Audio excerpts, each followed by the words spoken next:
In this notebook, we'll take you from the very basics of Git to advanced workflows and real-world team collaboration. We start with an introduction to version control and Git's core concepts. Then, we cover the essential local workflow, how to track changes, commit, and undo mistakes. After that, you'll learn how to manage branches, merge code, and resolve conflicts. In the next section, we'll connect to remote repositories like GitHub and push or pull changes. Then, we move on to collaboration workflows like pull requests, forks, and Git flow. In the advanced section, we dive into powerful tools like rebase, bisect, stash, and Git hooks. Finally, we explore helpful tools and best practices and end with a complete review. Let's get started. Introduction to Git and version control. Version control is a system that helps you track changes in your code or documents over time. It allows multiple developers to work on the same project without overwriting each other's work. With version control, you can go back to earlier versions if something breaks. This is especially important in team-based software development. Some popular version control systems are Git, Subversion, which is often called SVN, and Mercurial. Among these, Git is the most widely used today. There are two main types of version control systems, centralized and distributed. In a centralized system, there is one central server, and all users connect to it to get or update the code. If the server goes down, no one can access the full project. This is called a single point of failure. In a distributed system like Git, every user has a full copy of the entire repository, including its history. This means you can work offline, make commits locally, and push changes later. It is faster, safer, and more reliable for collaboration. That is why Git, a distributed version control system, is the most popular choice for modern software development. It is a version control system that runs locally on your machine. It helps you manage your code and track changes, but Git does not require the internet or any online service to work. Platforms like GitHub, GitLab, and Bitbucket are online hosting services for Git repositories. They store your code in the cloud and allow others to collaborate with you. These platforms also offer features like issue tracking, pull requests, and code review. In short, Git is the tool, and GitHub is a place to share and manage Git projects with others. The same goes for GitLab and Bitbucket. Git is a free and open-source tool. You can download it from the official website, git-scm.com. On Windows, use the Git for Windows installer. It includes Git Bash, which gives you a Unix-like terminal. On macOS, you can install Git using Homebrew by typing brew install git. You can also get it by installing Xcode command line tools. On Linux, use your system's package manager. For example, use apt on Ubuntu, DNF on Fedora, or Pacman on Arch. After installing, you can check the version by typing git space -- version in the terminal. After installing Git, you should configure it with your name and email. These details are used to label your commits. The -- global option applies the setting to all your Git projects. You can see your settings by typing git space config space -- list. These values are stored in a hidden file called .gitconfig in your home directory. You only need to do this once per system, unless you want different settings for a specific project. Let's look at an example. First, we use the git config command with the global flag. We type git config -- global user.name, followed by the name in quotes, for example, Alice Dev. This sets the name that will appear in your commits. Next, we set the email in the same way. Type git config -- global user.email, followed by your email in quotes, for example, alice@example.com. Then, we run git config -- list to check what settings are active. In the output, you'll see entries like user.name equals Alice Dev and user.email equals alice@example.com. You may also see other settings like core.editor, depending on your setup. Let's go over some basic Git terms that you'll use often. A repository, or repo for short, is the project folder that Git tracks. It stores your code and its history. A commit is a snapshot of your changes, saved with a message that explains what was changed. A branch is a separate line of development. You can use branches to work on features without affecting the main code. Merge means combining changes from one branch into another. This is how team members integrate their work. Clone is used to make a local copy of a remote repository from a platform like GitHub. Push means sending your local commits to a remote repository. Pull means fetching new changes from the remote and applying them to your local copy.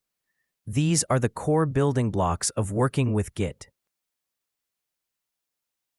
Local Git basics. The first step in using Git locally is to initialize a repository. This is done with the command git init. Run this command inside the folder where your project is located. It creates a hidden folder called .git. This folder contains all the metadata and history Git needs to track your work. After running git init, Git will start tracking the changes you make inside the folder.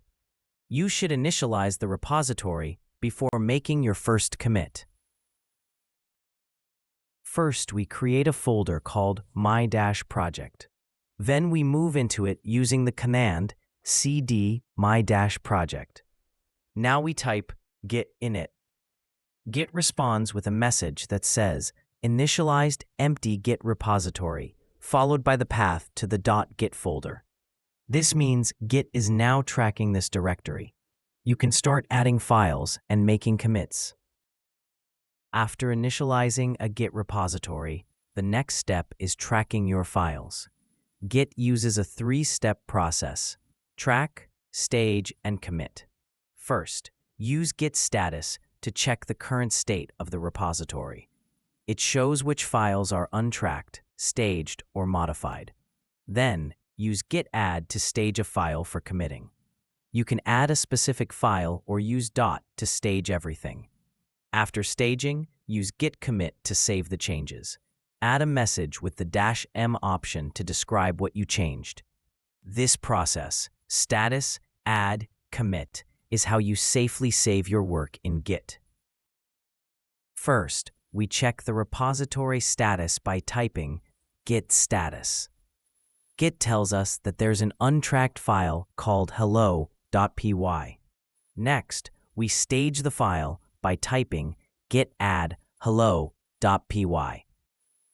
Then, we commit it with a message using git commit -m, followed by the message in quotes.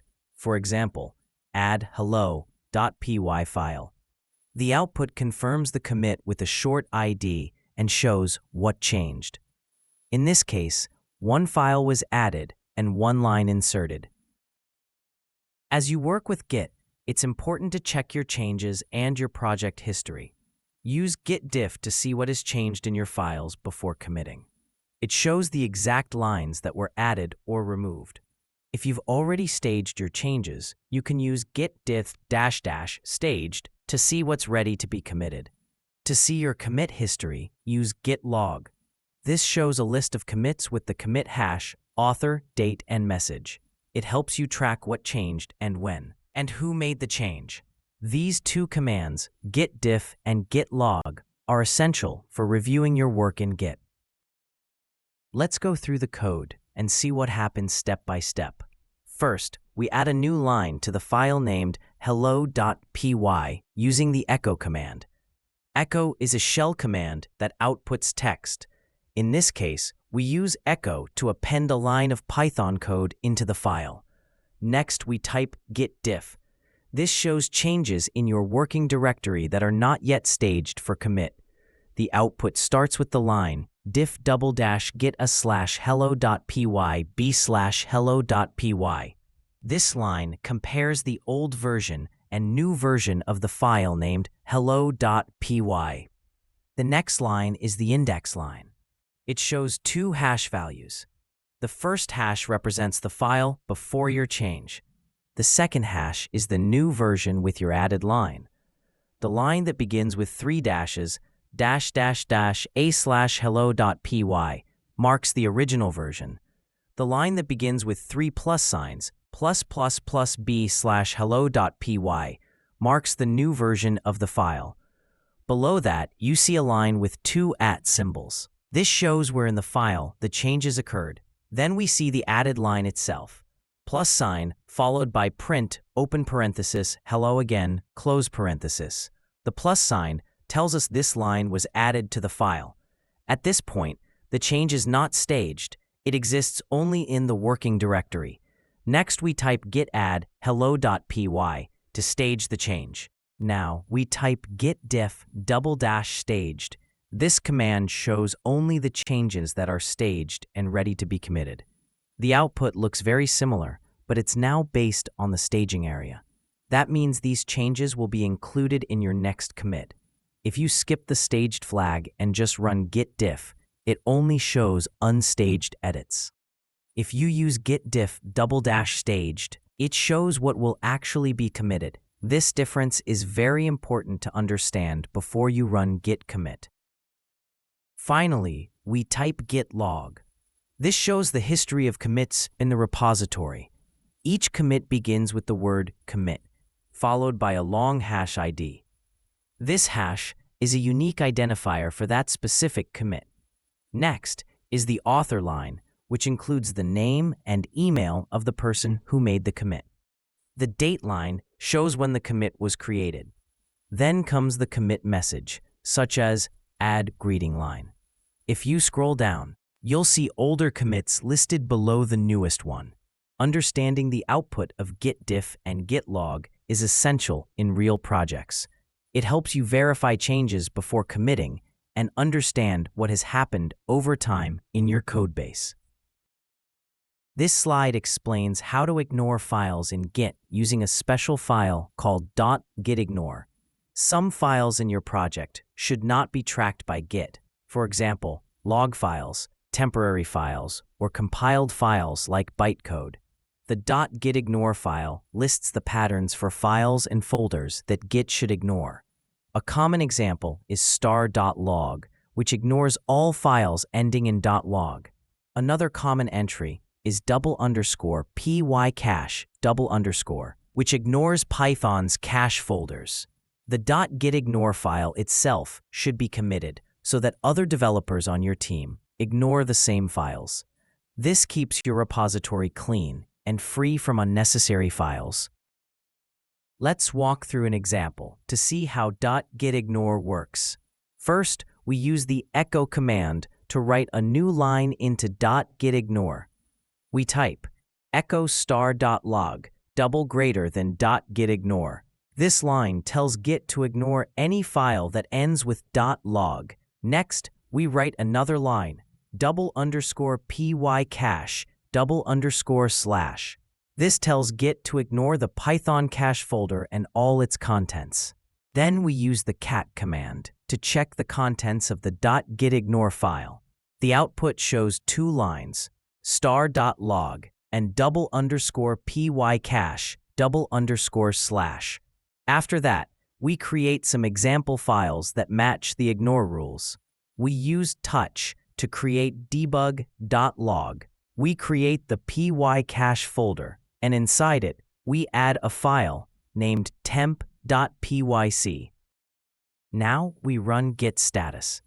In the output, Git only shows .gitignore as an untracked file. The log file and the cache folder are completely ignored. This confirms that the ignore rules are working. Next, we stage the .gitignore file by typing git add.gitignore. Then we commit it with the message add.gitignore to ignore log files and cache. After committing, this rule will apply across your project. Other developers who clone your repository will also ignore the same files. Remember, .gitignore must be added and committed or it won't take effect for others. This keeps your repository focused only on the files that matter. This slide shows how to undo mistakes using Git. The command git restore is used to discard changes from your working directory.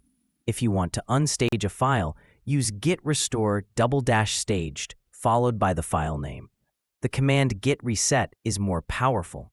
It moves the head pointer to a different commit and can change your staging area.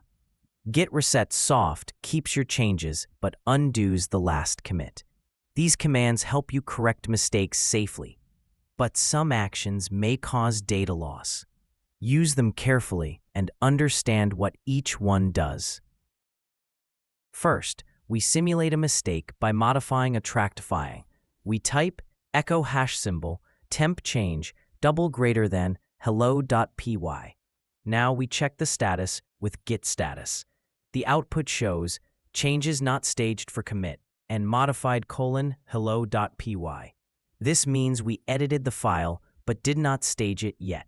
To discard the change, we use git restore hello.py.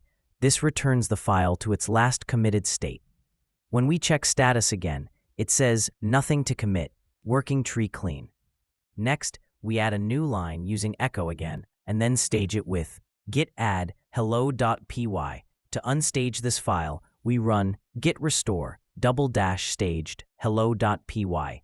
This removes it from the staging area but keeps the change in the working directory. We confirm this with git status. The output now shows the file under changes not staged for commit. We stage and commit it again using git add and git commit. Then we simulate undoing that last commit. We run git reset --softhead ~1. This command undoes the commit but keeps your changes staged. After this, we type git status. The output shows changes to be committed and lists hello.py. This tells us the commit is undone, but we didn't lose the change. This is useful when you realize you need to edit your commit message or add more files before committing again. Remember, reset and restore are powerful tools. Practice with them on test repositories before using them in real projects. This slide is a summary of the Git commands we've learned so far. First, we have git init. This command initializes a new repository in your folder, allowing you to start tracking changes. Then there's git config. It's used to set your username, email, and other preferences like your default text editor. Git status shows you the current state of your repository. It helps you see which files are staged, modified, or untracked. To start tracking changes, you use git add. This stages files, preparing them to be committed. Git commit is used to save those staged changes permanently with a message describing what was done. Git diff is used to inspect what's changed in the working directory. If you want to see what's in the staging area, use git diff --staged. Git log shows the commit history. It lists previous commits, authors, timestamps, and messages. Then there's the .gitignore file. It contains patterns that tell Git which files to ignore. These files are not tracked and won't show up in your status or commits. Git restore, followed by a file name, lets you discard changes you've made locally. If you want to unstage a file that was already added, use git restore --staged, followed by the file name. And finally, we have git reset --soft head ~1. This command undoes your most recent commit, but keeps the changes staged so you can edit and recommit. These are the foundation of working with Git locally. You'll use many of these commands daily in real development projects. Branching and merging. In this slide, we learn how to create and delete branches in Git. A branch lets you work on a separate line of development without changing the main code. To create a new branch, use git branch, followed by the branch name. For example, git branch feature-login. To switch to a branch, use git switch, followed by the branch name. For example, git switch feature-login. You can also use Git checkout, which works the same way but is older and more error-prone. To create and switch to a new branch in one step, use git switch-c, followed by the new branch name.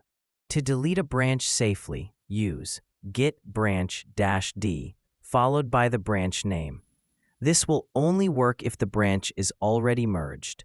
To force delete a branch, even if it is not merged, use git branch-D, followed by the branch name. Branching is essential in collaborative development. It allows you to work on features, experiments, or fixes without affecting the main codebase. Let's see how this works step by step. First, we check which branch we're currently on by typing git branch. The output shows *main, meaning we're on the main branch. Now we create a new branch by typing git branch feature-login. We list the branches again. This time, the output shows two branches, main and feature-login. The star is still on main. To move to the new branch, we use git switch feature-login. The output confirms. Switch to branch feature-login. Next, we create and switch to a branch in one step. We type git switch-c feature-dashboard.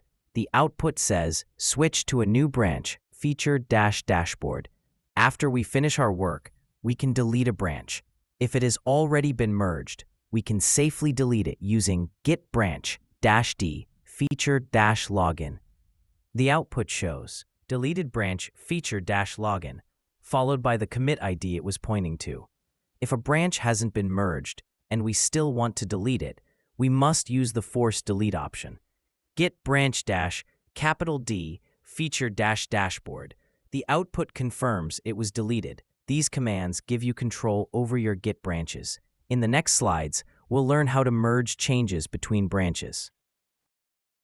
In this slide, we learn how to merge branches in Git using the git merge command. Merging allows you to bring the changes from one branch into another.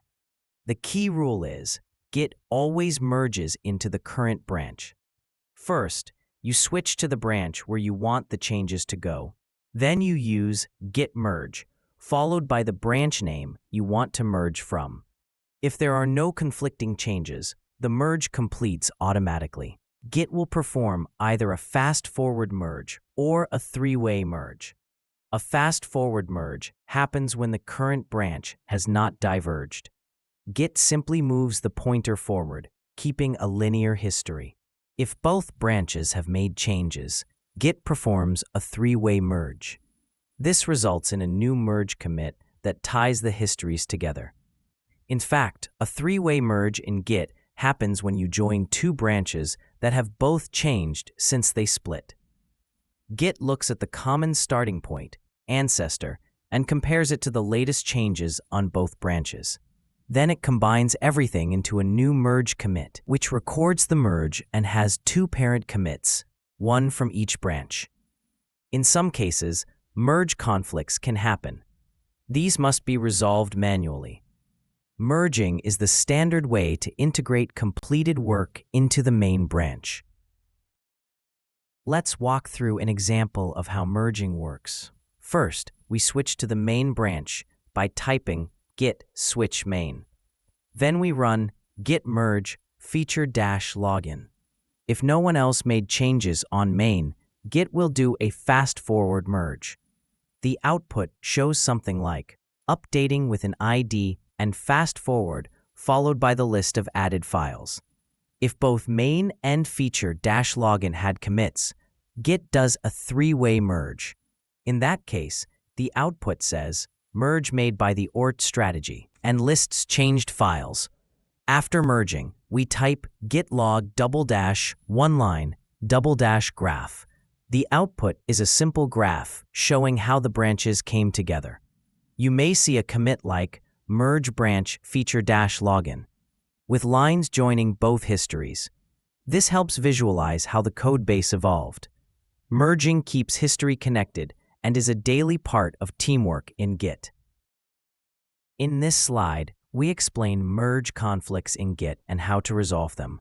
A merge conflict happens when Git can't automatically combine changes from two branches. This usually happens when both branches modify the same line in the same file. When a conflict occurs, Git pauses the merge and marks the file as conflicted. You must then open the file, resolve the conflict manually, and tell Git the issue is fixed. Conflicts are a normal part of collaborative development. Knowing how to resolve them is an essential Git skill. Let's walk through what a merge conflict looks like and how to resolve it. First, imagine that both the main branch and a feature branch changed the same line in a file called hello.py. We begin by switching to the main branch. Type git switch main. Then we merge the feature branch using git merge feature-greeting. Git will try to combine the branches, but if there's a conflict, you will see a message like conflict detected in hello.py and automatic merge failed. Fix conflicts and commit the result. At this point, the merge is paused to fix the conflict. Open the conflicted file, in this case, hello.py, using any code editor or IDE of your choice. You can also open it in a terminal text editor like Nano or Vim, but using a graphical editor is easier. Inside the file, Git shows conflict markers. The content from the main branch appears between less than signs and the word head.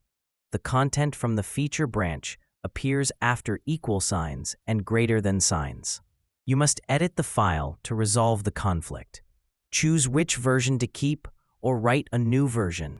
Then remove all the conflict markers. For example, replace the entire block with print, open quote, hello from both branches, close quote. Save the file. Now in the terminal, type git add hello.py. This tells Git that the conflict is resolved. Then type git commit.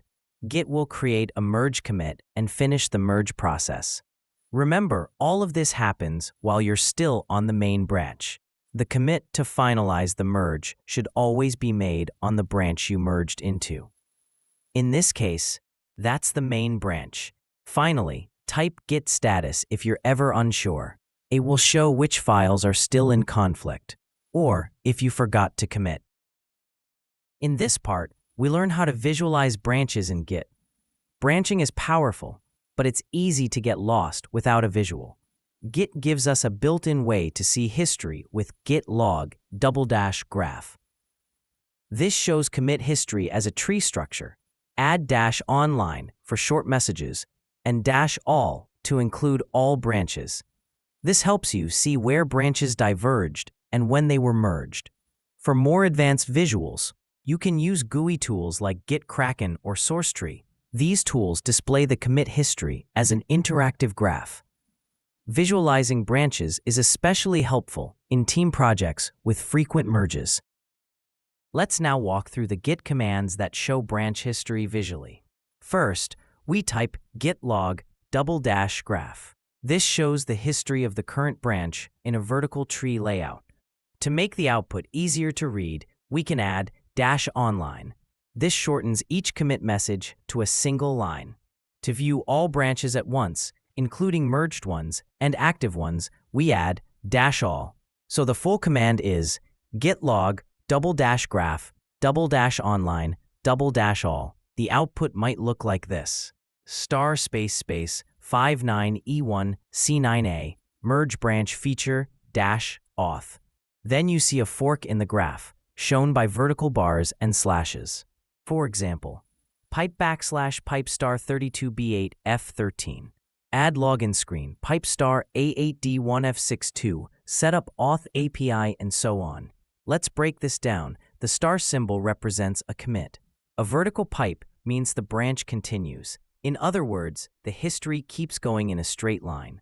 A pipe followed by a star, like pipe star, means this commit is part of a branch that forked from another. Star pipe, with the star on the left, means this commit happened on a different branch that later merged back. A backslash or slash combined with pipes, like pipe / or pipe /, shows where a branch split or rejoined. These symbols help us visualize how different branches evolved and when they were merged. For example, the pipe backslash means the history split. One path became the feature branch. The pipe star on the left of a commit shows it happened on the feature branch. The star pipe on the right means that commit was from the main branch. Let's break this down. The star symbol represents a commit. A vertical pipe means the branch continues. In other words, the history keeps going in a straight line. A pipe followed by a star, like pipe star, means this commit is part of a branch that forked from another. Means that the branch split off or diverged from another branch. Star pipe with the star on the left means this commit happened on a different branch that later merged back. A backslash or slash combined with pipes, like pipe backslash or pipe slash, shows where a branch split or rejoined. These symbols help us visualize how different branches evolved and when they were merged. For this example, the pipe backslash means the history split. One path became the feature branch. The pipe star on the left of a commit shows it happened on the feature branch. The star pipe on the right means that commit was from the main branch. Finally, pipe slash at the bottom shows both histories merging back into the initial commit. This symbolic layout may look strange at first, but once you learn the pattern, it becomes a very helpful visual map. Working with remote repositories. In this slide, we'll learn how to clone a repository using Git. Cloning means copying a full remote repository to your local machine. You usually clone from platforms like GitHub, GitLab, or Bitbucket. The command is git clone, followed by the repository's URL. This copies all branches, files, and history into a new folder with the same name as the repository. Once cloned, you can start working with the project immediately. This is one of the first steps you'll do when joining a team or contributing to an open source project. We type git clone https://github.com/octocat/hello-.git. This downloads the entire repository from GitHub. Git prints some messages to show the progress. It starts with cloning into hello-world. Then it shows lines like remote, enumerating objects, counting objects, compressing objects, receiving objects, and resolving deltas. These messages just mean that Git is downloading the repo and unpacking its content. After the process completes, you will see a new folder called hello-world in your current directory. Inside that folder, you'll find all the project files, and also a hidden .git folder, which contains the full Git history and settings. You can now move into the folder by typing cd hello-world. From here, you can inspect branches, run commits, and push changes like any local repo. That's how you clone a project and begin working with it locally. In this slide, we'll learn how to add a remote to your local repository. A remote is simply a reference to a repository hosted online, such as on GitHub or GitLab. You add it using git remote add followed by a name and a URL. The most common remote name is origin. It usually refers to the main remote repository you'll push to or pull from.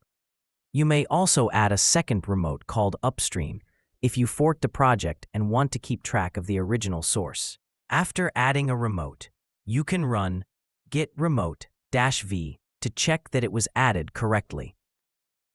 Let's go through an example. We type git remote add origin https://github.com/username my-project.git. This command tells Git that your local repository is now linked to a remote one hosted at that URL. The word origin is just a name you give to the remote. You could name it anything, but origin is standard. Next, to confirm that the remote was added, we type git remote-v. The output shows two lines, one for fetch and one for push. For example, origin, followed by the URL, then the word fetch in parentheses, and the same again but with push in parentheses. This tells us that the origin remote was successfully registered. From now on, when we use commands like git push origin main, Git knows where to send the data. This setup is essential for sharing code with others or backing up your work to GitHub or GitLab. In this slide, we learn how to push changes to a remote repository. The command to use is git push, followed by the name of the remote and the name of the branch. This uploads all of your local commits to a remote service like GitHub or GitLab. For example, git push origin main pushes your local main branch to the remote named origin. If it's your first time pushing a branch, you may need to add the -u flag to set the upstream. After the push, other team members can see your changes and collaborate with you. Remember, before pushing, you must use git add and git commit to stage and save your changes locally. Let's walk through how git push works in practice. First, we type git push origin main. This command tells Git to send the commits from your local main branch to the origin remote. If it's your first push for this branch, add the -u option to link the local and remote branches. The command becomes git push -u origin main. Git will show some output to confirm the push. It starts with enumerating objects 6, then counting objects 100%. It shows how many objects were compressed and sent. Finally, you see a confirmation that looks like to https://github.com/username/my-project.git and new branch main arrow main. This means your main branch was successfully uploaded to the remote repository. From now on, you can just use git push to upload new commits to the same remote branch. In this slide, we'll compare two important commands, git fetch and git pull. Git fetch downloads new commits from the remote repository, but it does not change your local working branch. This is helpful when you want to see what changed before merging it. On the other hand, git pull performs a fetch and merges the updates into your current branch. Use git fetch if you want to review first. Use git pull if you're ready to update your local branch right away. First, we type git fetch origin. This contacts the remote named origin and downloads any new data.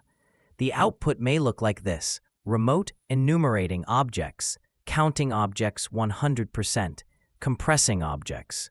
At the end, you might see from https://github.com/username/project, followed by a line like new branch feature-x arrow origin/feature-x. This tells you that a new remote branch was found, but it hasn't been merged into your local branches yet. Now let's pull changes directly using git pull origin main.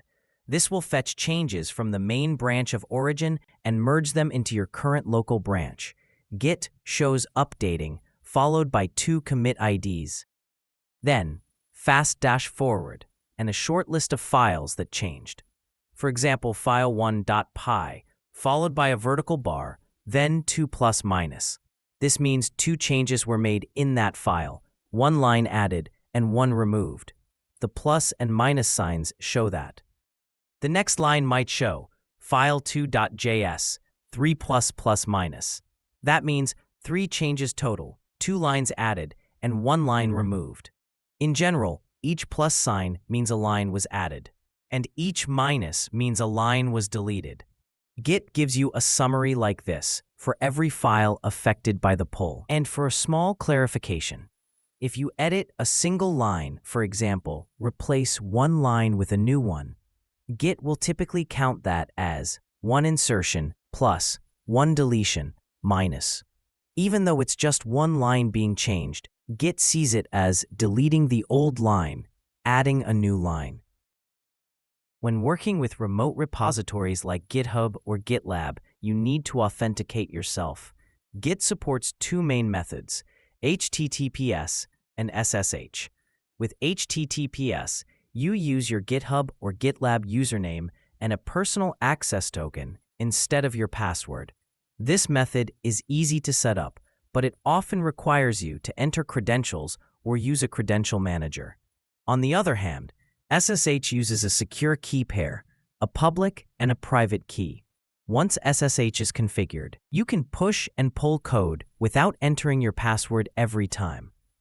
SSH is especially useful for developers who work daily with private repositories. Both GitHub and GitLab support HTTPS and SSH. You can choose whichever works best for your workflow. Let's compare the two clone commands. First, using HTTPS. Git clone https://github.com/username/project.git. This method will prompt you for a username and a token if required. Next, using SSH, git clone git@github.com:username/project.git. This form uses your SSH key for authentication. If your keys are already set up correctly, the clone will happen without asking for credentials. The only requirement is that your public key must be added to your GitHub or GitLab account. Once set up, SSH provides a smoother and more secure experience, especially for frequent Git operations.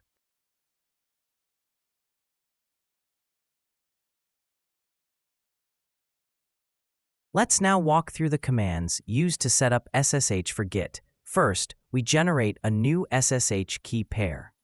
The command starts with SSH keygen, which is the program that creates a new key pair for SSH. We add the option -t ed25519 to specify the type of key. The term ed25519 stands for Edwards Curve Digital Signature Algorithm, using curve 25519. It's a modern, fast, and highly secure algorithm. Compared to older types like RSA, ed25519 generates smaller keys that are still very strong. It is recommended by GitHub and GitLab for all new keys. After that, we use -c followed by your email address in quotes. This adds a label to the key so you can identify it later. Once you run the command, the system will prompt you to choose where to save the key. You can press Enter to accept the default location, which is usually your .ssh folder. Then it asks if you want to set a passphrase for the key. This adds an extra layer of security. You can enter a passphrase or leave it empty. When the process is done, it will show a message like, "Your identification has been saved in," followed by the file path. The private key will be saved in a file named ID ed2519, and the public key will be saved in ID ed2519.pub. Now we need to add the public key to GitHub or GitLab. To view the key on Linux or macOS, type cat/ssh/ID ed2519 pub. This will print the full key in your terminal. Select it and copy it. If you're on Windows, open the key using Notepad. Notepad %user profile/ID ed2519.pub. Then go to your GitHub account. In the Settings page, open the section for SSH and GPG keys and click New SSH key. Paste the public key into the form and save it. Now we test if the connection works by typing ssh-t git@github.com. The -t option disables the shell and just tests the connection. If the key was added correctly, GitHub will reply with, "Hi, your username. You have successfully authenticated, but GitHub does not provide shell access." That message means the setup is complete. You can now push and pull over SSH without needing to enter your username or personal access token again. In this slide, we'll learn how to set up Git to work over HTTPS. HTTPS is an alternative to SSH, and it uses standard web traffic to connect to Git remotes. This makes it ideal for environments that block or restrict SSH connections. To use HTTPS with GitHub, you no longer use your GitHub password. Instead, GitHub now requires a personal access token, or PAT, which acts like a password. This token is used during authentication when you push or pull changes from a remote repository. HTTPS is simple to use and doesn't require generating keys like SSH, but it may prompt you for your token more often, unless you use a credential manager. Let's go through the full setup and show how to authenticate using a token. Let's look at how to use Git over HTTPS. First, you'll need to create a personal access token on GitHub. Go to your GitHub account, open the developer settings, and then go to Personal Access Tokens. Click Generate New Token. Give it a name, set an expiration date, and select the required scopes. For basic Git usage, you'll need repo access. Once you generate the token, copy it immediately and keep it safe. GitHub will not show it again. Now you can clone a repository using the HTTPS URL. When Git runs this command, it will ask for your GitHub username. Then it asks for a password, but instead of typing your GitHub password, you paste the token you just created.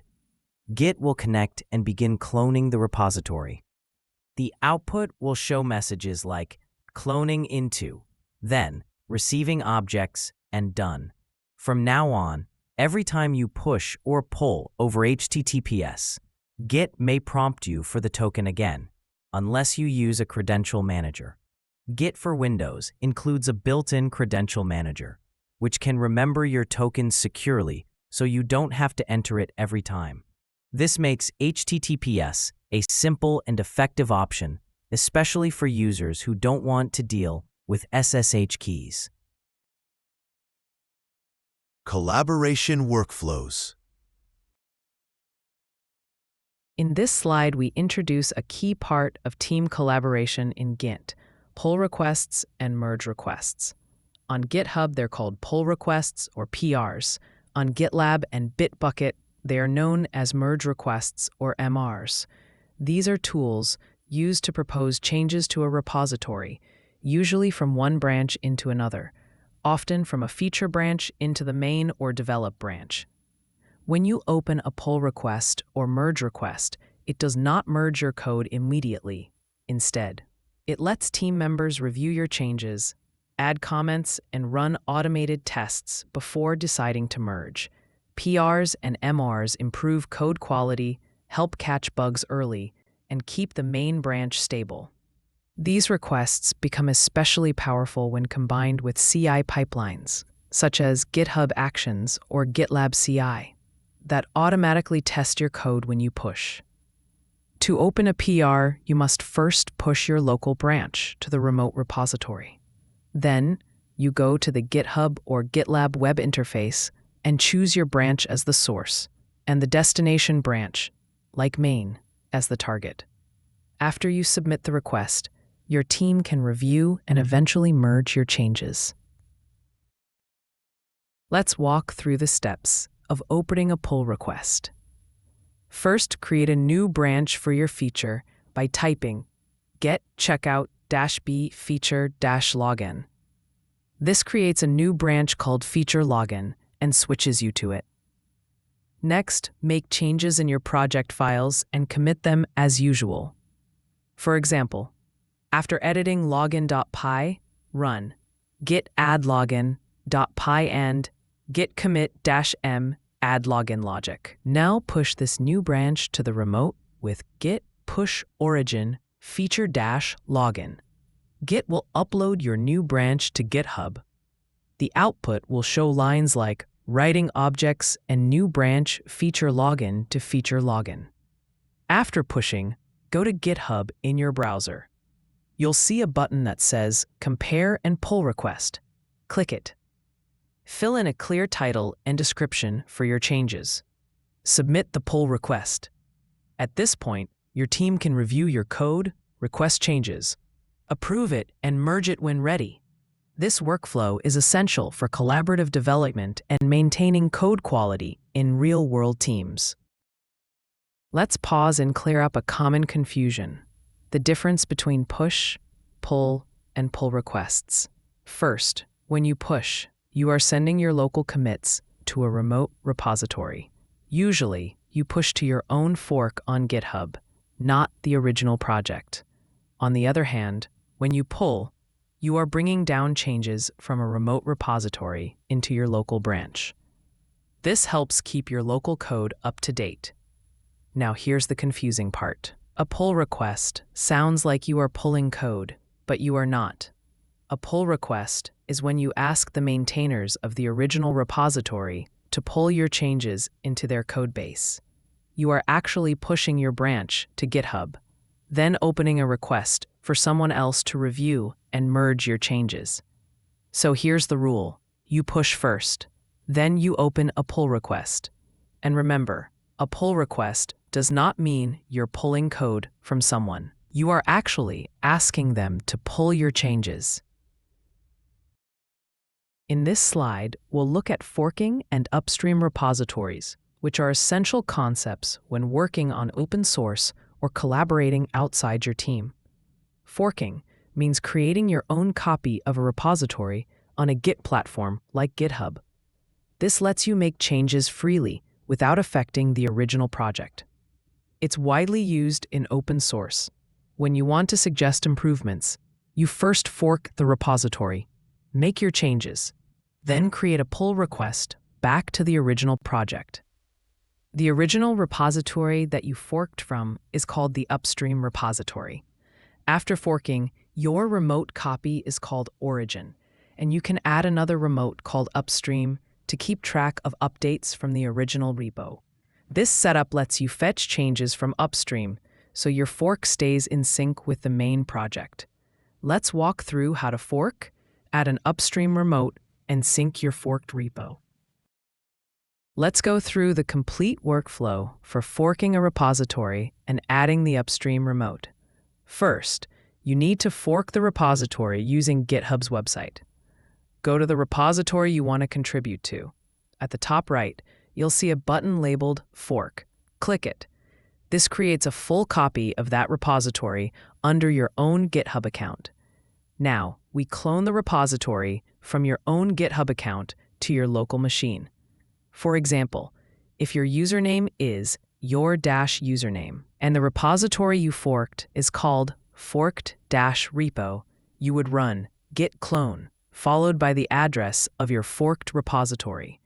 This address will look like https://github.com/your-username/forked-repo.git. Replace your-username and forked-repo with your actual GitHub username and repo name. After cloning, move into the project folder by typing cd fork-repo. Next, we add the original project, the one you forked from, as a remote called upstream. Use the command git remote add upstream, followed by the original repository's address. This way, your Git knows where to pull updates from the original repository. To verify your remotes, type git remote-v. This shows a list of your configured remotes. You should see origin pointing to your own fork and upstream pointing to the original source. Now, to keep your fork up to date, use this command, git fetch upstream. This downloads the latest changes from the original project. To apply those changes to your local branch, run git merge upstream/main. This merges the upstream main branch into your current branch. If the main branch in the original project has a different name, for example, master, use that name instead. Now let's continue the example and see how to make changes, commit them, and push to your forked repository, and optionally to the upstream repository. First, we create a new branch for the work we're doing. For example, let's say we want to improve the README file. We run git checkout-b improve-readme. This creates and switches to a new branch called improve-readme. Then, make your changes locally. For instance, open the file called readme.md and add some text. In this example, we simulate the change by appending a line using the echo command. Echo improved documentation period readme.md. After editing, we stage the file with git add readme.md. Then commit with a message, git commit-m improve documentation in readme. Now it's time to push these changes. Since this change was made in your fork, we push it to the remote called origin, which points to your GitHub fork. Run git push origin improve-readme. This sends your branch to GitHub under your account. After pushing, go to GitHub in your browser. You will see a prompt to open a pull request. Use this to propose your changes to the original repository, which we call upstream. GitHub will handle the rest through a review and merge process. Now let's cover a rare case. If you are a maintainer or have write access to the original project, you can push directly to upstream. In that case, instead of pushing to origin, you would run git push upstream improve-readme. But keep in mind, for most contributors, this is not allowed, and that's exactly why forks and pull requests exist. So to summarize, you push to origin when working on your own fork, and you open a pull request to suggest changes to upstream.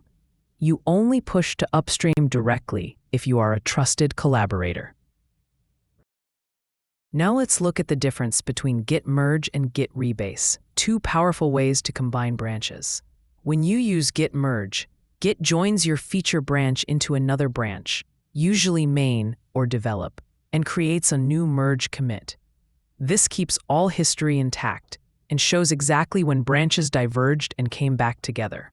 Rebase, on the other hand, moves your commits to start on top of another branch. It rewrites the commit history to appear linear, as if your work was created directly on the base branch. Let's make this practical. Let's say you have a branch called feature-xyz, and you want to bring in the latest changes from the main branch. First, we update main, git checkout main, then git pull origin main. This brings in the latest code from the remote main branch. Now switch back to your feature branch, git checkout feature-xyz. At this point, you have two options. Option 1 is to use git merge main. This brings in the changes and creates a merge commit that connects both histories. The output might say, merge made by the ORT strategy, and show which files were changed. Option 2 is to rebase your feature branch onto main, using git rebase main. This rewrites the feature branch's history, so it looks like it was created directly on top of the latest main. Git will apply each of your commits, one by one.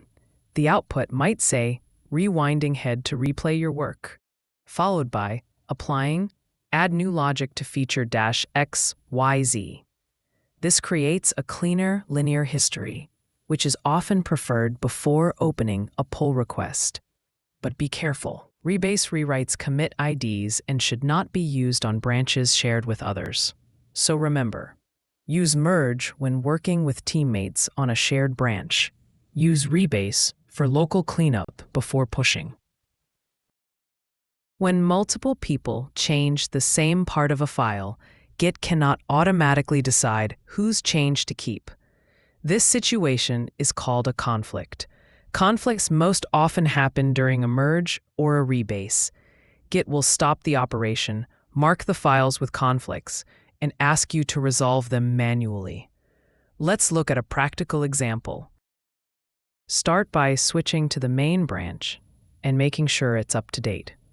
Run git checkout main, then git pull origin main. Next, create a new feature branch with git checkout-b update-title.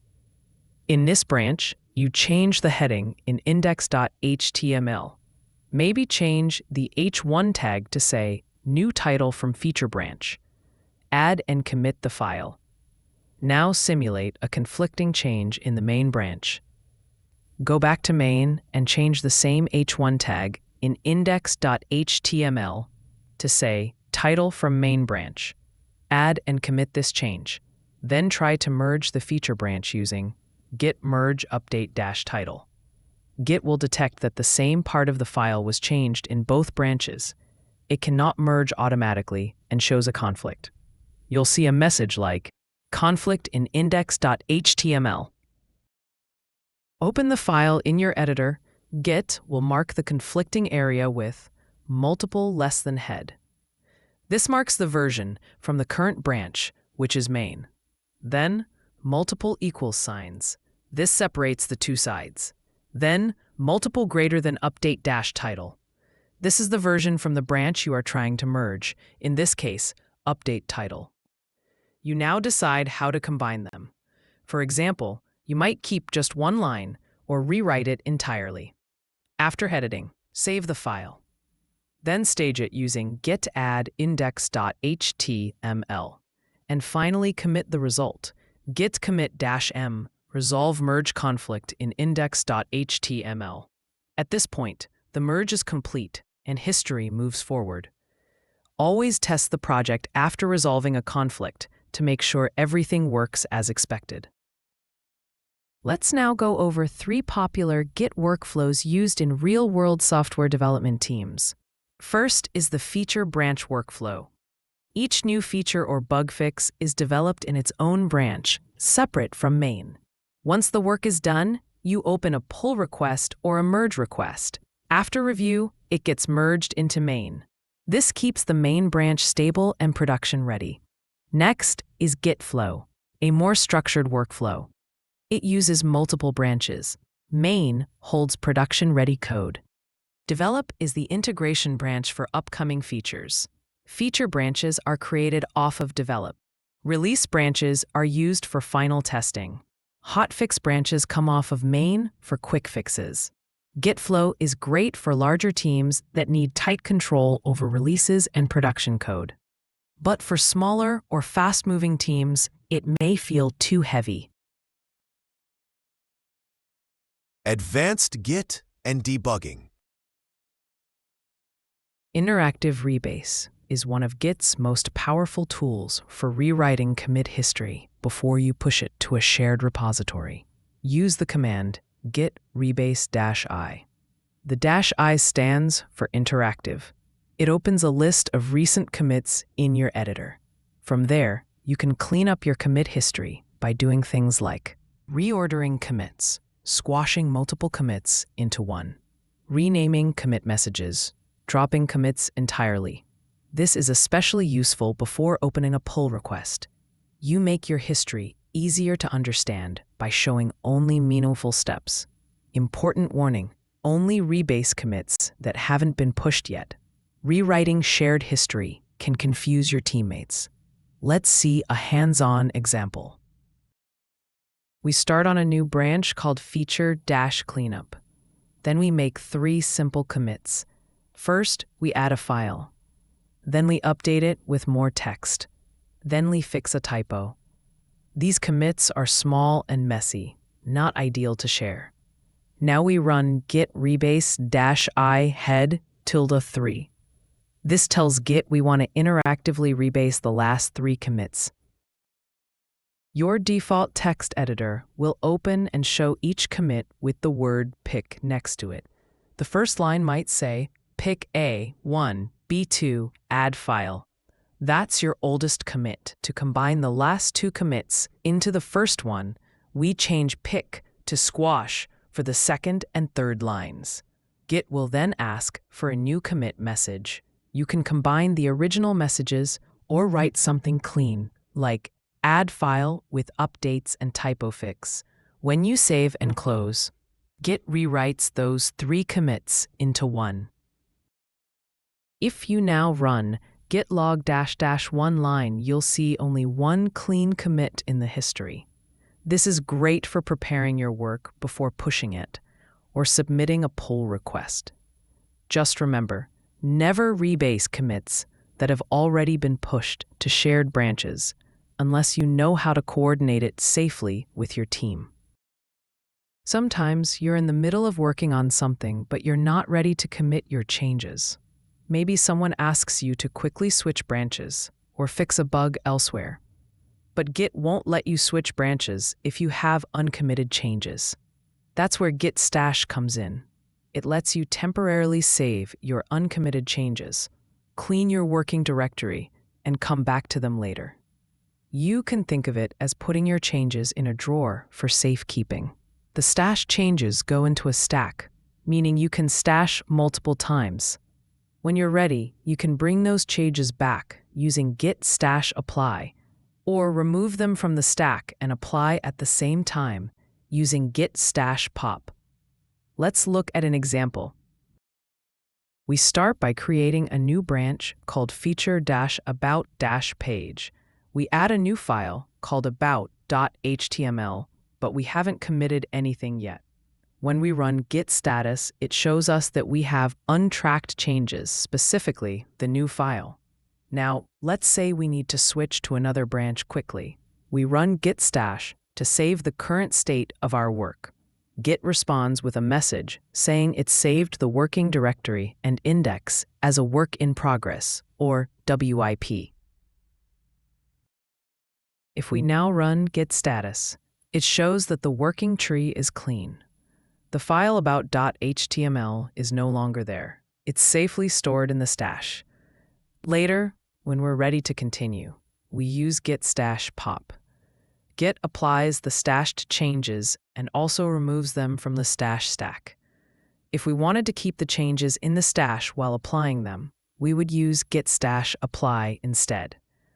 This technique is very helpful for multitasking. You don't need to commit half-done work just to switch branches or pull new updates. Remember, you can also list all stashes with git stash list and apply specific ones using their name, like stash at curly braces 0. Sometimes you don't want to merge an entire branch. You just want one specific commit from that branch. For example, maybe a teammate fixed a bug in a different branch and you want that fix in your current branch too. This is where Git cherry-pick comes in. It lets you copy a specific commit from one branch and apply it to your current branch. Git applies the changes from that commit, keeps the original author and message, and creates a new commit on your branch. It's especially useful for hotfixes or when you only want part of someone else's work. Let's look at a hands-on example. We start on the main branch. Then we create a new branch called feature-fix-footer. In that branch, we fix the footer by creating or editing a file called footer.html. And we commit it with the message fix footer layout. This commit now exists only in the feature branch. Now, suppose we decide we want that specific fix in main, but we don't want to merge the entire feature branch. We switch back to the main branch using git checkout main. Then we run git cherry-pick followed by the commit ID of the fix. The commit ID looks something like ABC1234, but in real usage, you can copy the full commit ID from git log. Git applies the changes from that commit and creates a new commit on the main branch with the same message and author. You'll see output that shows the new commit hash, the original author, and how many files were changed. Keep in mind, if the changes conflict with existing code in your current branch, Git will pause and ask you to resolve the conflict, just like in a regular merge. Once resolved, you can continue with git cherry-pick-continue. In short, cherry-pick is a precision tool. Use it when you want one commit, not a whole branch. Imagine your project has hundreds of commits and you suddenly discover that a feature broke, but you don't know exactly when the problem started. You could go through commits manually and test them one by one, but that would take forever. Git gives us a smarter way, Git bisect. This command helps you find the exact commit that introduced a bug using binary search. You tell Git which commit is good, where the bug did not exist, and which commit is bad, where the bug is present. Git then checks out a commit in the middle and asks, "Is the bug here?" You test, say yes or no, and Git keeps narrowing down the search. At the end, Git shows you the commit that introduced the bug. Let's walk through a real example. First, we run git bisect start to begin the search. We mark the current commit as bad, meaning this version has the bug. Next, we mark an older commit where we're sure the bug did not exist. For example, we run git bisect good followed by the commit ID like ABC1234. Git now begins the binary search. It checks out a commit halfway between the good and the bad one. It tells us how many steps are left and which commit it picked. We now test that commit manually. If the bug is still there, we run git bisect bad. If it's not, we run git bisect good. Git keeps repeating this process until it finds the exact commit that introduced the bug. Once you've marked enough commits as good or bad, Git will narrow it down to a single commit. It will print something like ABC5678 is the first bad commit. Below that, it shows the author of the commit and the commit message. For example, it might say, author, Alice Des, commit message, introduce bug in input handler. This means Git has found the first commit where the bug appeared. You now know exactly what change caused the issue. At this point, you can open the code from that commit, inspect it, and figure out what went wrong. You can fix it directly, revert the commit, or create a new patch to resolve the issue. Once you're finished, run git bisect reset to stop the bisect session and return to your original branch and working directory. This tool is especially helpful in large projects or when tracking down bugs that were introduced long ago. In Git, tags are used to mark specific points in your project's history, usually for things like version numbers or stable releases. For example, you might tag a commit as version 1.0 to mark the first public release of your software. Unlike branches, tags are fixed. They don't move forward with new commits. There are two types of tags in Git. Lightweight tags are like simple bookmarks. They just point to a commit. Annotated tags store additional metadata like the tagger's name, date, and a message. These are the most commonly used tags for releases. Platforms like GitHub and GitLab treat tags as release versions. They often use them to package and share code as downloadable archives. Let's look at how to create and inspect tags in Git. First, we create a lightweight tag by typing git tag v1.0. This creates a simple pointer to the current commit without extra metadata. Next, we create an annotated tag using the A flag, followed by the version name, and a message using M. We type git tag AV1.1 M, release version 1.1. This tag includes information like the author, date, and tag message. To view all tags in the repository, we type git tag. Git will list all version names, like v1.0 and v1.1.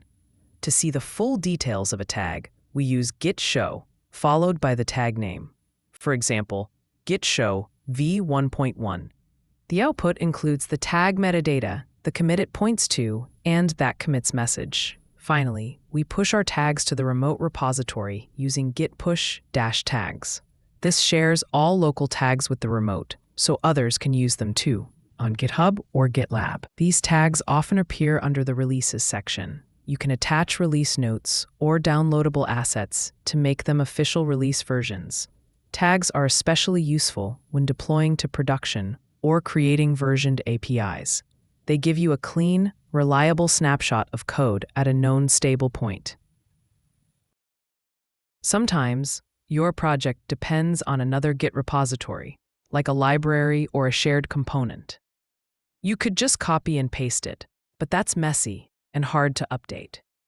Git offers two better solutions: submodules and subtrees.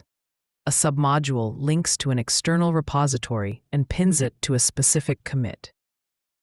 The submodule stays in a separate folder, and you have to manually update it. A subtree copies another repository into a subdirectory, but it's fully merged into your history.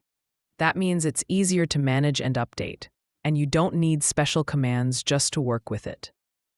Submodules are good when you want to keep your dependency cleanly separated, or if it's maintained by someone else. Subtrees are better if you want simplicity and don't need strict separation. Let's see examples of both.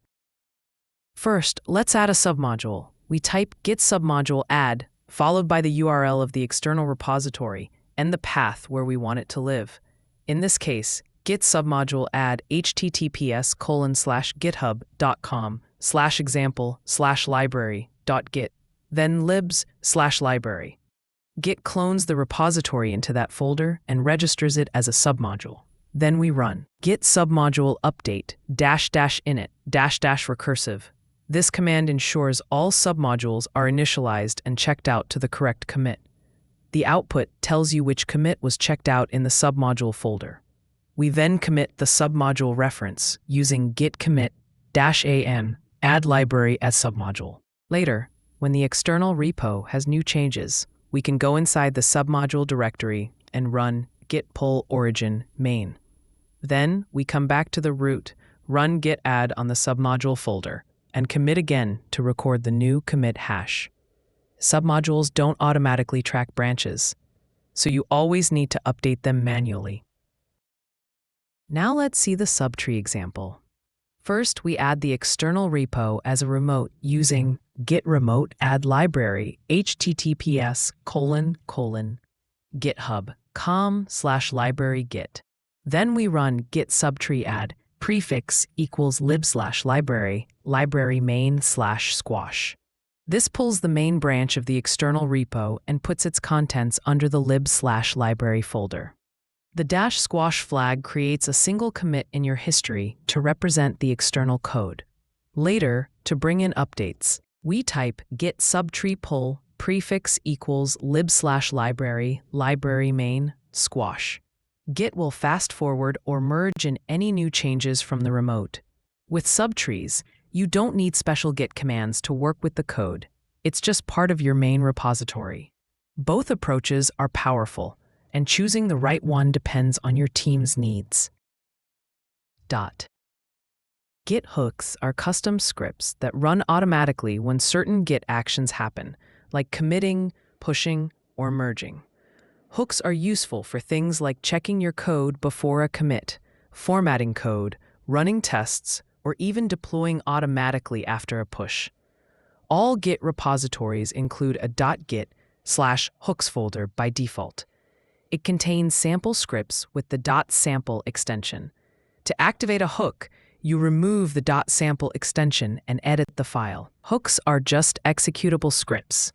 You can write them in Bash, Python, or any language that can run on your system. Some commonly used hooks include pre-commit, runs before a commit is created. You can reject a commit if something is wrong. Pre-push, runs before pushing to a remote, useful for test validation. Post-merge, runs after merging a branch, can be used to refresh dependencies. Hooks are local to each repository and not shared by default, but you can standardize them with tools or symlinks across teams. Let's look at a simple example. In this example, we are using a pre-commit hook to block any commits that contain the word sudo. First, go to the .git/hooks directory inside your repo. Create a file named pre-commit with no file extension and make it executable. The contents of this file should be a script, like this one written in Bash. It runs a search through all files in the repository, looking for the word sudo. If it finds any matches, it prints an error message. Commit blocked. Remove all sudo comments before committing. It also exits with code 1, which tells Git to cancel the commit. The .git folder sits at the root of every Git repository, and it contains everything Git needs to track your project. Without it, a folder is just a regular directory. With it, Git knows how to track versions, branches, and commits. Let's break down the most important parts inside the .git folder. First, the objects folder. This is where Git stores all your commits, files, and trees in a compressed format. Each object is saved using a unique hash. Second, the ref folder. This contains references to your branches and tags. For example, .git refs heads main points to the latest commit on the main branch. Third, the head file. This is a plain text file that tells Git which branch you're currently working on. Inside it, you'll often see something like ref:refs/heads/main. The logs folder keeps a history of actions, like checkouts and commits. This is used by commands like git reflog. The hooks folder contains your Git automation scripts that we discussed in the previous slide. And there are other internal files like index and config, which help Git manage staging and settings. Let's look at some real examples of what's inside. First, we run ls.git to list everything inside the .git folder. You'll see items like the head file, the config file, and several folders, such as objects, refs, and hooks. Next, we open the head file with cat.git/head. It shows the current branch pointer. For example, ref:/ref/head/main. That means we're on the main branch. Then, we list the heads under refs, using ls.git/refs/heads. It shows main, confirming that branch exists and is being tracked. Finally, we use git cat-file-p head. This command prints the actual content of the latest commit. You'll see the tree hash, the parent commit hash if it's not the first commit, the author, the timestamp, and the commit message. This output shows you what head is really pointing to, a commit object stored in the objects folder. By exploring the .git folder, you can better understand how Git works under the hood. It also helps you recover or debug if something goes wrong. Tools and best practices. Graphical Git tools, also called GUI tools, provide a visual way to interact with Git. Instead of typing commands in the terminal, you can click buttons to stage files, make commits, manage branches, and resolve conflicts. These tools are especially helpful for beginners or for people who prefer visual interfaces. Let's look at a few popular options. First, GitHub Desktop. It's free and works best with GitHub repositories. It simplifies cloning, committing, and syncing with GitHub. Next, GitKraken. It's a powerful cross-platform GUI tool with a beautiful interface and support for GitHub, GitLab, and Bitbucket. It offers advanced features like undoing commits, interactive merge conflict resolution, and integration with issue trackers. Then there's SourceTree by Atlassian. It works great with Bitbucket and supports both Git and Mercurial. It has a detailed history view and staging panel. All of these tools still use Git under the hood. That means any action you perform in the GUI is equivalent to running a Git command. They show the commit history graph, make branching easier, and highlight merge conflicts visually. While experienced developers may prefer the command line, these tools are very useful for visual learners and everyday team workflows. And, of course, you can switch between GUI and terminal anytime. Both update the same Git repository. Most modern IDEs, like Visual Studio Code, IntelliJ IDEA, and Eclipse, come with built-in Git support. That means you don't need to switch to the terminal or open a separate Git client. You can do everything from within your code editor. In VS Code, for example, you'll see a source control icon on the left sidebar. From there, you can stage files, write commit messages, pull changes from the remote, push your commits, and even create or switch branches, all with a few clicks. When you change a file, the editor highlights those changes automatically. You can click on each file to view a side-by-side diff, showing what was added or removed compared to the last commit. In IntelliJ IDEA, Git is deeply integrated. You can do everything from managing remotes to resolving conflicts inside the IDE. It also provides features like interactive rebasing, Git stash, and cherry picking right from the UI. These tools help you stay focused on your code while still giving you full control of versioning. You'll also get helpful visual cues like colored bars for modified lines, inline conflict markers, or icons showing file status. The best part is, you can use both the Git UI inside your IDE and the Git command line at the same time. They both operate on the same repository. So if you're comfortable with one, it won't break the other. For many developers, using Git inside the IDE becomes a natural part of the coding workflow. A good commit message clearly describes what was changed and sometimes why it was changed. Follow these simple guidelines. First, use the present tense. For example, fix login redirect bug, add validation to user input, update README with installation steps. This reads like a command or a log of actions. Avoid past tense like fixed or added. Keep the summary line short, ideally under 50 characters. Then, if you need to explain more, add a blank line. And write a detailed explanation in the next paragraph, ... Here's a good example of a full commit message. Add email validation to sign-up form. Blank line. Use regex to check for proper email format. Show error message if the email is invalid. Prevents invalid data from being submitted to the backend. This format helps reviewers, teammates, and even your future self when you revisit code months later. Poor commit messages like update stuff or fix don't help anyone, so be thoughtful. It's a professional habit that improves collaboration and code quality. Git aliases let you create shortcuts for commonly used or long Git commands. This saves time and typing, especially when you work with Git every day.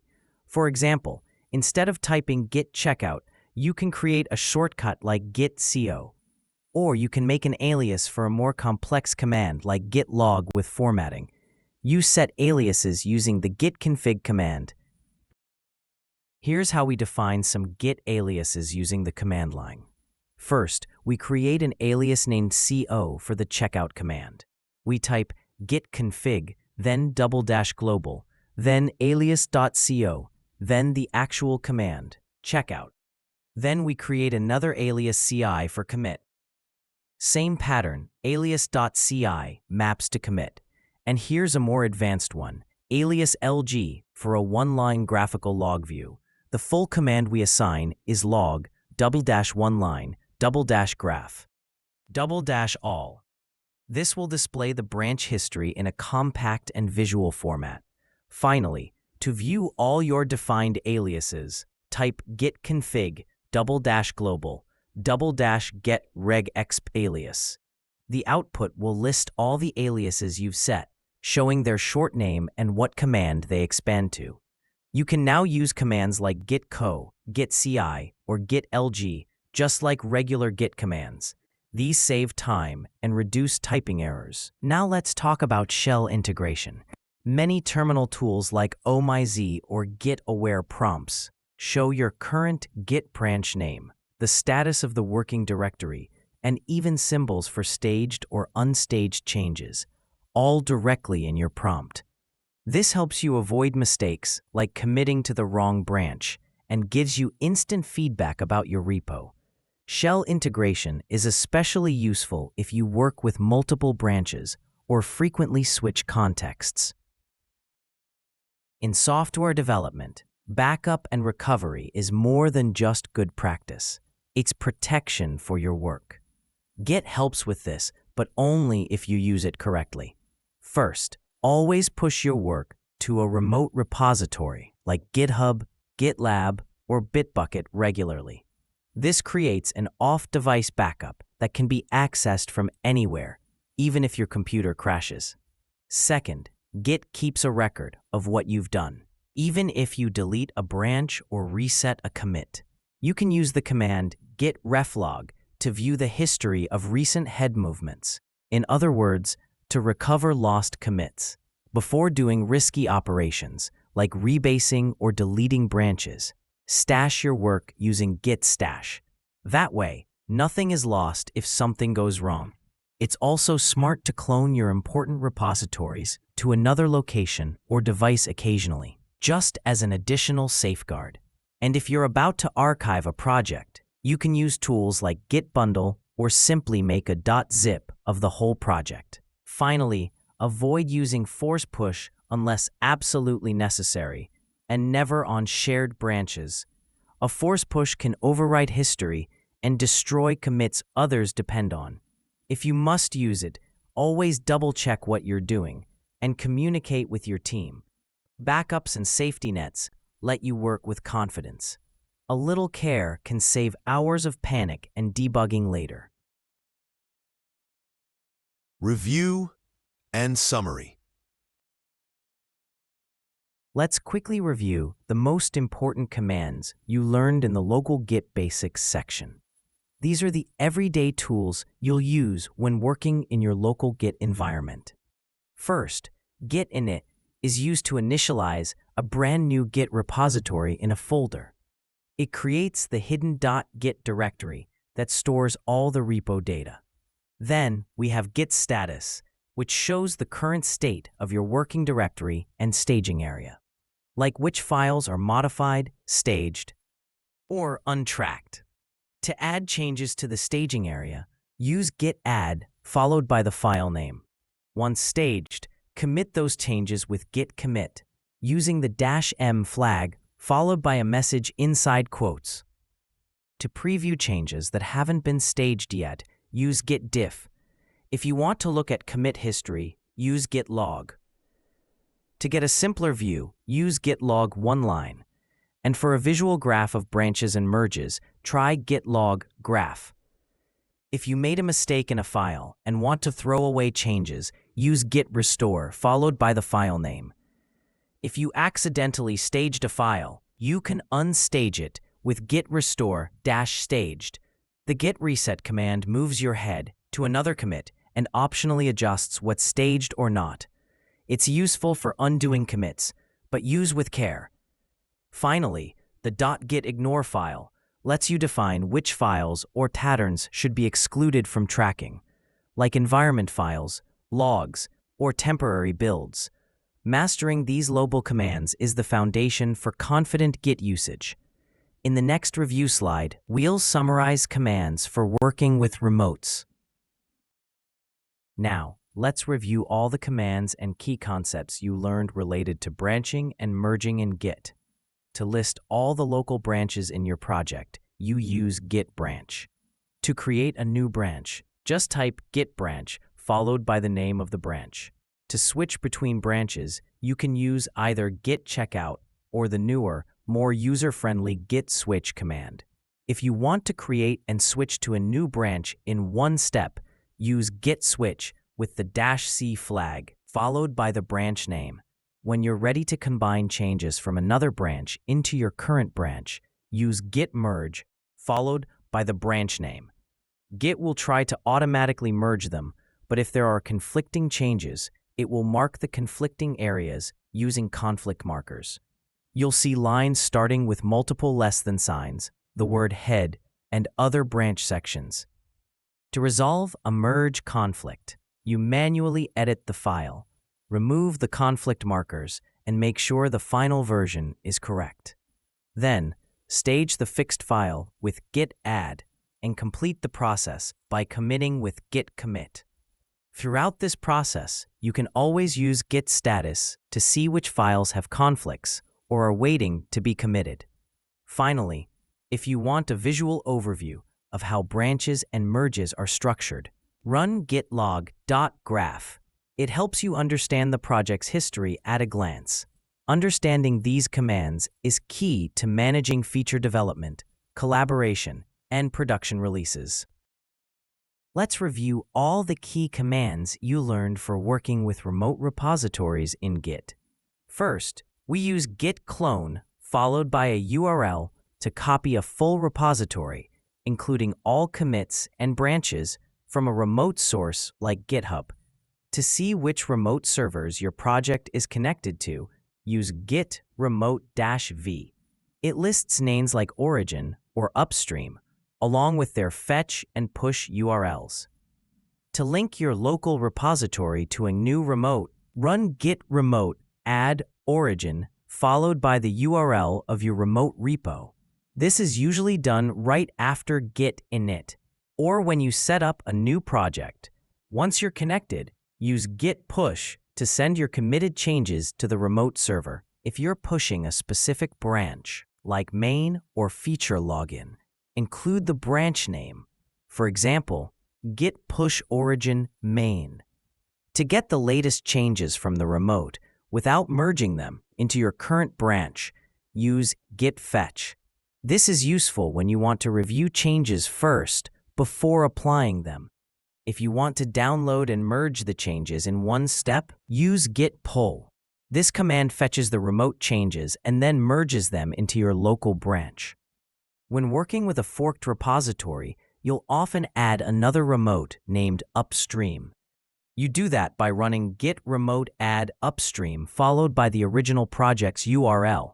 Then to stay updated with the original source, you can run git pull upstream followed by the branch name, like main. To pull in any new commits, these commands are essential for collaborating with teams and keeping your code in sync with others. Now let's review the more advanced Git tools and recovery features you've learned. First, Git rebase-i allows you to interactively rewrite commit history. You can squash, reorder, edit, or remove past commits. This is very useful for cleaning up your history before pushing.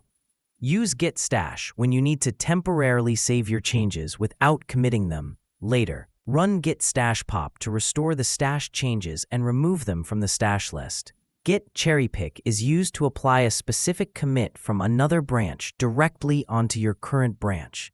This is handy when you want to reuse just one fix or feature without merging the whole branch. Git bisect helps you find the commit that introduced a bug. Start with git bisect start, then mark commits as good or bad. Git will walk you through the process until it finds the first bad commit. Once done, use git bisect reset to return to your original state.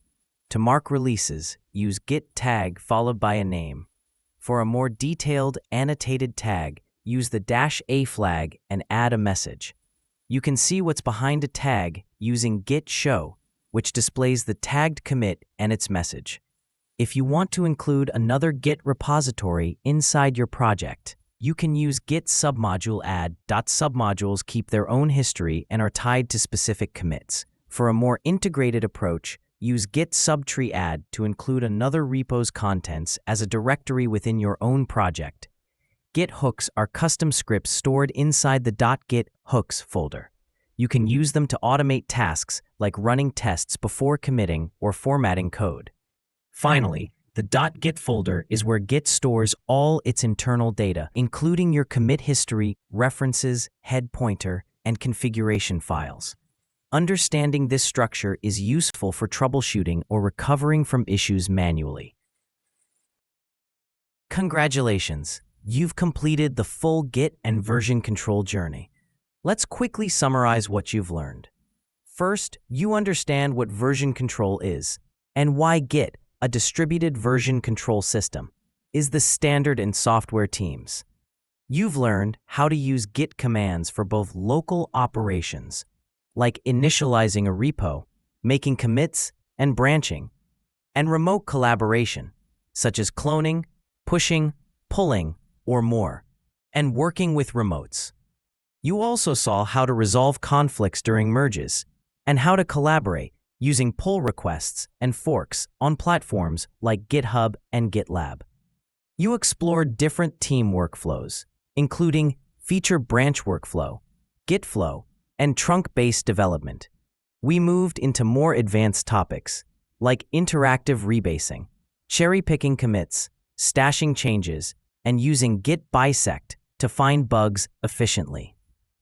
You learned how to use tags and releases, add submodules and subtrees, and automate tasks using Git hooks. We also looked inside the .git folder to understand how Git tracks your history and configuration. Finally, we covered how to integrate Git with IDEs and GUI tools, and how to follow best practices like writing clear commit messages, using aliases, and ensuring backups. With all this knowledge, you're now ready to use Git confidently in any professional software development environment. Keep practicing, stay curious, and you'll keep improving. Well done. Thanks for watching.